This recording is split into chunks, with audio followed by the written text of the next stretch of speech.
بسم اللہ الرحمن الرحیم۔ حضور نبی کریم صلی اللہ علیہ وآلہ وسلم نے فرمایا کہ کوئی بھی شخص اپنی اولاد کے لیے بد دعا نہ کرے۔ کیونکہ رسول اللہ صلی اللہ تعالی علیہ وآلہ وسلم نے فرمایا کہ ایک گھڑی ایسی آئے گی، ایک گھڑی ایسی ہوتی ہے وقت میں کہ ہو سکتا ہے کہ آپ کی دعا قبول ہو جائے،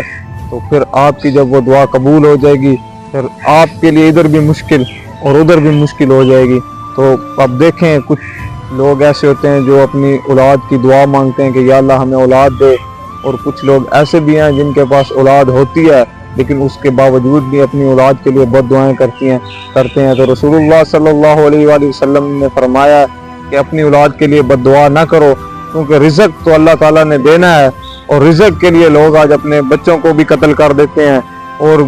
نہروں میں پھینک دیتے ہیں، کوڑوں پر پھینک دیتے ہیں، لیکن اس کا ذمہ اللہ تعالیٰ نے لیا ہے، رزق کا ذمہ، اور کھانے کے لیے لوگ اپنی اولادوں کو قتل کر دیتے ہیں۔ اللہ تعالیٰ جو ہے ہمیں عقل عطا فرمائے اور ایسے کاموں سے بچنے کی توفیق عطا فرمائے جن کاموں سے رسول اللہ صلی اللہ علیہ وسلم نے ہمیں منع فرمایا۔